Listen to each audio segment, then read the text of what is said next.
Hello and welcome to the Geeks Review. I'm Royce. And I'm Joshua. We've got a full episode today. We'll be talking about The Kingsman. I'll also be talking about a few films and TV shows I saw, and we'll also be discussing Batman. Just not the Batman. No, not the new Batman film that's just hit cinemas. I believe you said before recording that we were going to do our favourite Batman films. Yes, we are. We're going to be talking about anything from 1960s Batman to The Dark Knight to whatever takes our fancy. TV show-wise, there's a new program that's popped up on Foxtel and Binge called Our Flag Means Death. That Taika Waititi. It's executive produced by Taika Waititi, and he stars as a certain famous pirate. It stars a collection of New Zealand, English, and American actors as pirates. It's set in 1717. Follows this true historical figure, this gentleman pirate whose name I have forgotten. Stead Bonnet? Yes, that's him. Yep. He's played by, I think it's Rhys Darby. But he played one of the werewolves in What We Do in the Shadows. He was the bushman in Hunt for the Wilder People. Guns Akimbo, he was the druggie in the alley that fed Daniel Radcliffe. But yeah, he plays Bonnet. And yeah, it's a fun one. Quirky. First episode was directed by Taika. You know, he's just doing sort of... Taika? Yeah, he does the occasional TV thing every now and then. Watching the first episode, it's very, What We Do in the Shadows. It's very much in that style, even though it is definitely set in 1717. There's no talking to camera, but it's writings in a journal being narrated. I might have to catch that. I did enjoy doing a bit of research on Stead Bonnet. Yeah, it's... He ran away from his family to become a gentleman pirate, and he's kind of a rubbish pirate at that. So yeah, he was a merchant trader before he did. He accidentally kills a man, and... Oops. Yeah, a bunch of colourful characters. I think you can sort of point at every cast member and go, oh, that's that guy from Grand Theft Auto 5. That's the guy from... Who's who of various people, is it? Yeah, there's this one pirate, Pete, I believe his name is, Black Pete. Pete. He played Wade, who was Trevor's juggalo friend in GTA, yeah. And he was also one of the Skrulls in Captain Marvel. He's a very distinctive guy, and he's really quite funny in this. And Ewan Bremner from Trainspotting plays one of the pirates. It looks very much like the Nostalgia Critic, though, which is a bit... Yeah. Yeah, it's kind of like... That's a bad comparison. I'm sorry, Ewan Bremner, but unfortunately, yeah. Yeah, but that's Our Flag Means Death, and it's streaming on Binge and Foxtel Showcase. Might go watch that myself, actually. Yeah, first 3 episodes are out as of time of recording. Might be 4 by the time you listen to this. So, yes, there was that. There was also a series called The Girl Before. It stars David Oyelowo, who played Martin Luther King in the film Selma. He was Javert in the non-musical adaptation of Les Mis a few years ago. You would also know him as the voice of Agent Callus in Star Wars Rebels. Yes. Fantastic voice. But he plays this architect who's designed this modernist marvel in the middle of London, which he rents out to people for relatively cheap, so long as they follow all his rules. So it follows a split timeline following this main lady played by Juju Mbatha-Raw, who we saw last year in Loki, playing Ravonna Renslayer, and this other woman who lived there 3 years before with her boyfriend. And it does some interesting editing tricks where both women are in conversation with the architect, and you cut between both of them, so you don't have a repeat of the same scene. You have kind of the same conversation, but with different input from her, and how he's very rigid and fastidious about the details and very almost stuck in a rut. It leads to a bit of creepiness when Juju discovers that the girl before died under mysterious circumstances, and she begins to suspect the architect, her new boyfriend, is perhaps responsible. Indeed. I think I referred to it before as being like a mum thriller. Yes, you did. It's sort of like in the vein of like The Girl on the Train or Gone Girl, where it's kind of like a female-led, sort of, I guess, easy watching, deals in dark themes, but it's kind of, it appeals to a certain demographic. I would say like mums. Yes. Not being impolite by that, but it's serviceable in that regard, and performances are great across the board. A few twists are a bit predictable. Story as well, very stylish. Like I said, I mean, the split timeline and cutting between the two conversations 3 years apart requires concentration to see what's going where, and a few twisty turns of the camera and all that stuff. If it sounds interesting, it's definitely worth checking out. It's only 4 episodes, so 4 hours of your time. Delves into some dark themes here and there, and a few returning actors from EastEnders, if anyone watches that. The old Peter Beale and Shabnam Masood. That's The Girl Before. We are here today to discuss The Kingsman. The Kingsman! Yes. Man. 2014 saw the release of Kingsman, The Secret Service, directed by Matthew Vaughn, who's sort of an associate of Guy Ritchie. It introduced the world to Taron Egerton and gave us Rocket Man in a way. Yes. Led to a re-evaluation of Colin Firth. Yes. Sorry, I cut you off. What were you going to say? No, I was going to say, yeah, it did. Yeah, what did you think of the original? The original, it was definitely a wonderful look at a serious breakdown of the gentleman spy genre as compared to Michael Myers' Austin Powers. Yes, very much so. Here, you had, with the original, you had the very ungentleman Eggsy, Eggy, trying to rise through the ranks of what you could almost essentially call the Men in Black of the spy world, without it being a publicly known group like MI6 or MI5.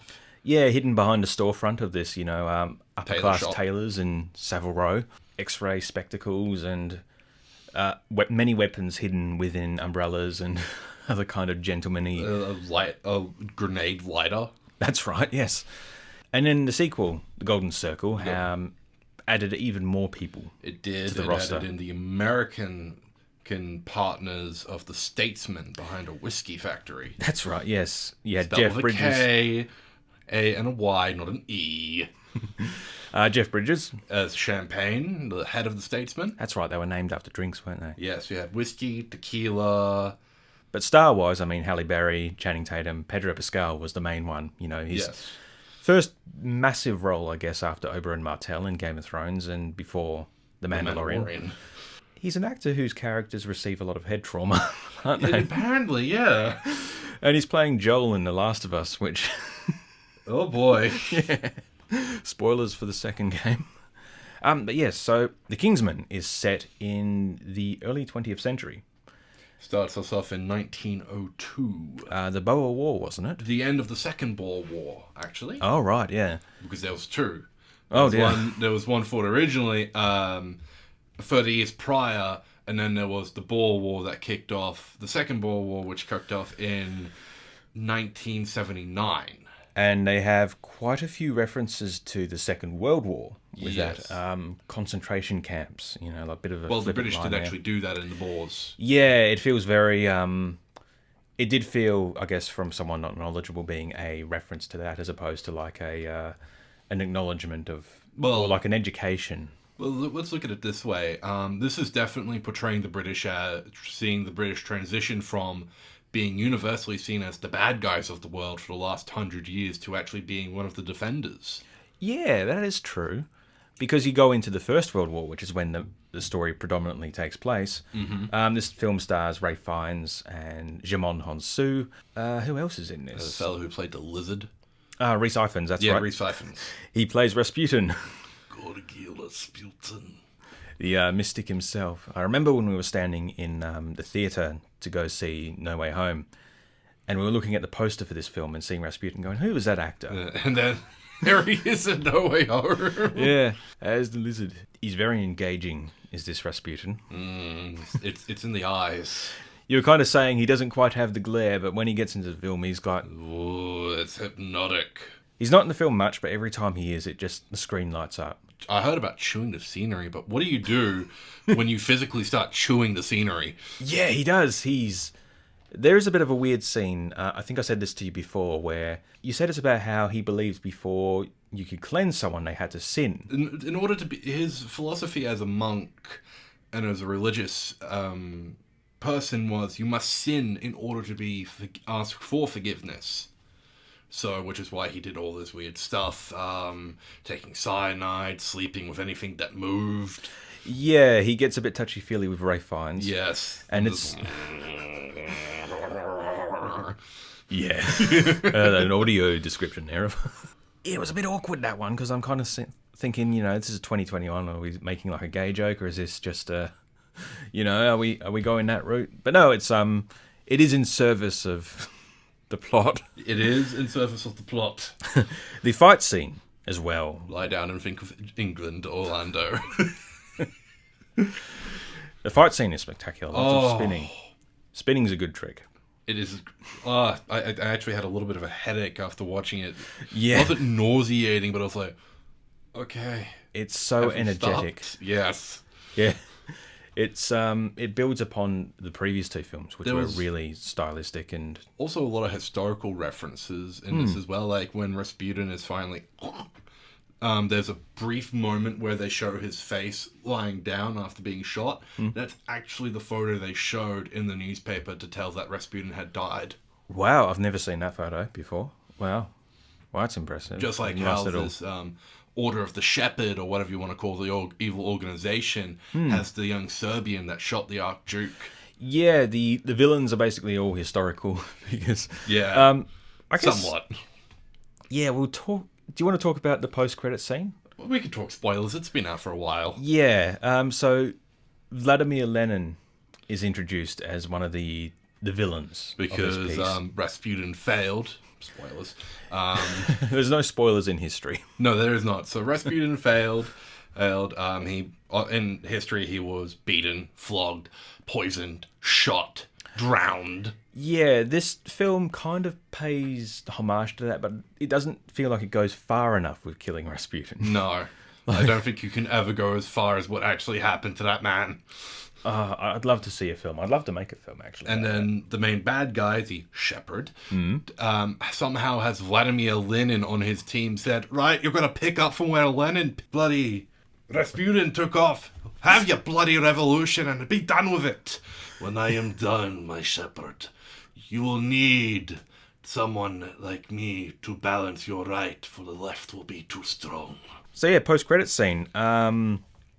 Lennon was with Daniel Bruhl's character, who I believe was a historical figure. Mm-hmm. I don't know his last name, so I can't tell you who he was. Yeah, I but... just know he's influential enough to have the ear of the Kaiser. So it's post-World War I in this post-credits scene, or mid-credits scene, we should say more accurately, and they bring in a new man. Don't be shy. Come. Oh my god. Who are you, son? My name is Adolf Hitler. It's funny. You can't make it up.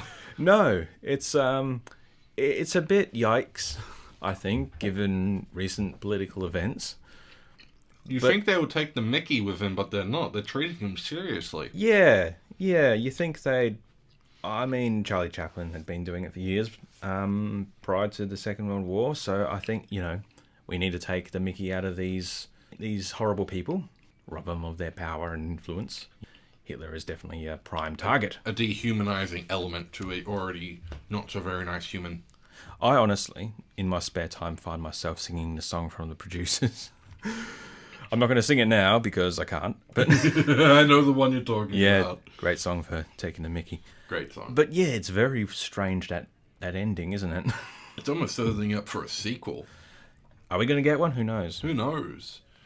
But this film, yeah, it's a mixed bag. Very mixed bag, very slow to get going, but once it finally gets going, and a very, not very good surprise villain. Yeah, it's kind of, if you recognise the actor, it's like, oh, that's nice, but if you don't, he's just this guy. Yeah. He's not like a notable actor, like he's been in things we've spoken about on the show, and I'm like, oh, I like seeing you, but yeah, it's... Definitely a weird performance here. Yeah, and weird implications with the villain being Scottish as well. I mean, it's kind of a reference to, like you said earlier, the English kind of being the villains of the world, and then this was like the turning point for them becoming the saviours, and that's kind of what you get with the Kingsmen indirectly. Because they become, the first generation of gentleman spy in a period where to be a gentleman was actually to be a good thing. You do have a World War I trench sequence. Yes. Which I think I also said to you was kind of like Matthew Vaughn wanted to do his own 1917 but didn't want to commit to making a full film. I think we also had a better scene for the trenches, not with the actual trench fight trying to protect the runner coming across, but the Battle of No Man's Land against the Stormtrooper. Yeah, it was pitch black, and I did also say I found the violence in this to be a bit strange, where it kind of is spectacular and glorious, but then it has moments where you see troops getting gunned down and showing the hopelessness and the futility of the First World War and war in general, and the trench warfare. I think it's trying to have its cake and eat it too when it comes to that, because the Gentleman Spy can be very glorious killing, fantastic, drop a quip and carry on, but when you have it in a setting like World War One, where it was really feudal, I mean, and the first scene of the war actually kicking off telegraphs it all. You have a bunch of men affixing bayonets, about to jump over the top, and just to get machine gunned down. Yeah, I love the transition from like the lovely green countryside, and it just becomes a grey mess. A desolate wasteland and where none dare cross. They go over and they just immediately gun down. But like I said, it sort of treats the blood and the splatter like, it's all sort of fantastical and glorious. And it's kind of like they just love their splatter, but it's tonally inconsistent. But you could also play it as that it is playing to the old lie that what countries were enlisting under, that it is glorious and proper to die for one's country. Yeah. I mean, when you go and have a fight scene, which, with Rasputin considering everything, it's not quite as bloody as you expect. No.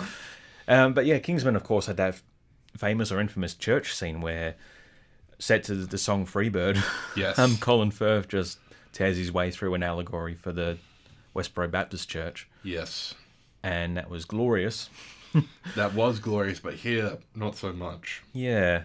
So, it's sort of a bit tonally inconsistent, that one. It is. I found the ending of this film really good, though. The sort of the final set pieces on the... So it does have a bit of historical connotations, having the king join the king's men. Seeing that with the year that the war ended, you only had like a few decade or so before King George actually died. Yeah, as he was Tom Hollander, not to be confused with Tom Holland. But from Rev, he was Cutler Beckett in the Pirates of the Caribbean films of the East India Company. He plays a triple role. Yes, as the three brothers, was it all ruling kings, across Europe. King George V, Kaiser Wilhelm II, and Tsar Nicholas II. Right, yeah. Sorry, Nicholas I. Yeah, it's interesting seeing that. It is. It's very interesting how they portray it. They get some of the personalities of the three cousins down. Yeah. With how... So that was true. They were all cousins. They were cousins. They shared the same grandmother. Was it Victoria, was it? It was Victoria. Wow. It just shows how ridiculous the war was, really. It was. In hindsight. I mean, you could tell a lot about the personalities just by looking at them and how they act. You could see George was the stoic, Nicky was definitely not fit to lead because he relied on Rasputin too much, as you can see. And it's good to see I'm going to say it was a little too bombastic for me, but a very close to accurate representation of the Kaiser being a very hot-headed man. Yes. Petulant and childish. It's kind of how it's presented in this. Yeah, he wasn't petulant, but he was definitely hot-headed. Though I'm not really sure how they could have done his intro better or worse. I think it definitely could have been better than him coming in with a note and the photo going, Scheisse! It's like, oh god, you're playing a royal. No. Yeah. No, I get it. It's Kaiser Wilhelm, but he wasn't that bad. I'm just going to hide over here. All in all, it's a interesting alternate history film. Yeah. It felt longer than it was. Indeed. Because of the pacing. Like, it's sort of like checking the time. Oh, God, we're only 30 minutes in. It focuses a lot on Orlando Oxford and his son, Conrad. Yeah. With Oxford being the staunch pacifist and Conrad being a very much product of the time of I want to go fight. Yeah, and the desperation. We do get a return of Aaron Taylor Johnson to Matthew Vaughan's thing, who was the titular Kick-Ass in Kick-Ass. Yes. And I'm not sure if he was in Layer Cake or anything else. Yeah. It's good to see him back, and always good to see him in something. We also had a return. I forget his name. He was the head of the Lannisters. Oh, Charles Dance. Charles Dance as Lord Kitchener. Wow. That was actually Oh, that was almost like he was made for the role. Unfortunately, it's not a massive one. No. He's kind of got to that point where he comes in and adds a bit of gravitas and they take him away because he costs too much or something. But or he's too old. He really chews it up. And I think my favourite scene is the transition into the trenches. At first. It's not the job of you to die for your country, but to make the enemy die for theirs.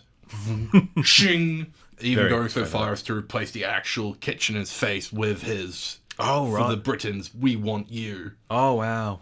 A lot of fun details like that. A lot of fun details. But all in all, a mixed bag. But that's The Kingsman. It's available to watch on Disney Plus for free. Yes. With the subscription, of course, you know.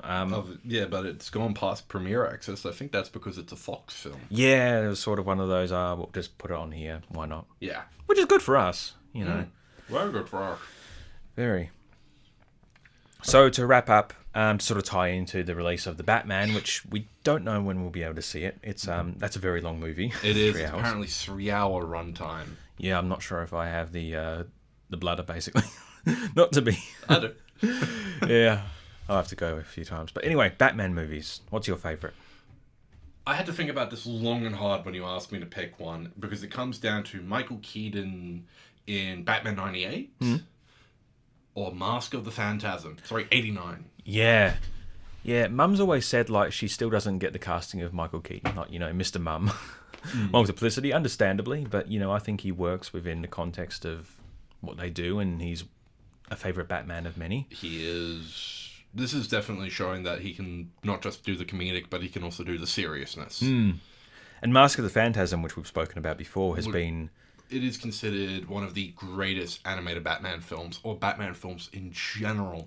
It follows on from the animated series of the 90s with Kevin Conroy as Batman and Mark Hamill as the Joker. With Paul Dini writing and Bruce Timm helping direct. Yeah, just that fantastic gothic, you know, Art Deco style.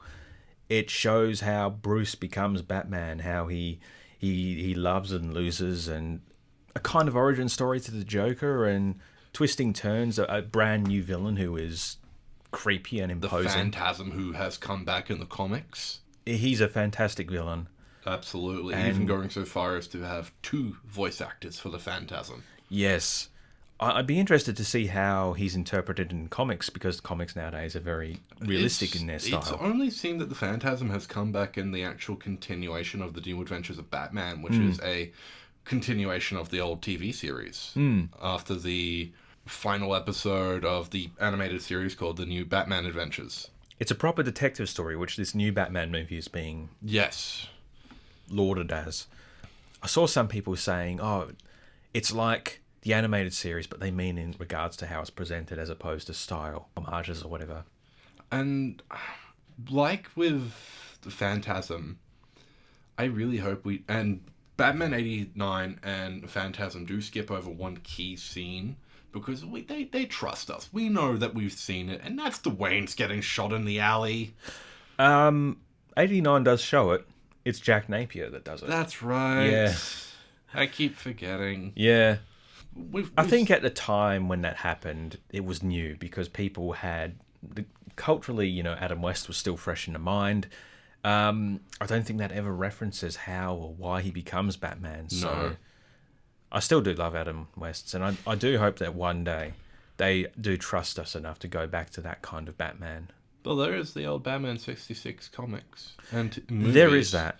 With there's an animated one they did where they have William Shatner as Two-Face. That's right. I am interested in seeing that, so I might go catch that later. Yeah, had dark and gritty, and you know, we're sort of now bombastic and colourful. I think you don't need to have a Batman who's constantly tortured. You can have one who's kind of just doing it because he feels like doing some good and has a good time doing it. And we're focusing now on what can I only assume to be a year 1 Batman. So I think it's like this new Batman is set 2 years into this thing. So we are seeing, you know, a semi-young Batman in his career, much like we had with Bale in Batman Begins, but less refined. I feel like stylistically it's all a bit over-designed and a bit overthought. Like, it's kind of like, we can't have Catwoman, you know, so we'll give her a balaclava with, like, ears, kind of homage that. Yeah. And, you know, his thing is literally stitched together. But from what I've heard, it does show a Batman who is misguided and without focus who does become focused. With a Riddler that's more like the Zodiac Killer. Which is fascinating. It is. This is a new take that I've been waiting for. Yeah, hopefully it's good. But yeah, we'll talk about that when we talk about it. We will. Sorry to sort of cut it short, but yes. Yes. We've had a full episode today talking about The Girl Before, Our Flag Means Death, The Kingsman series as a whole, and a bit of Batman. Anyway, this has been the Geeks Review. I'm Royce. And I'm Joshua. And we'll see you next time. Bye for now.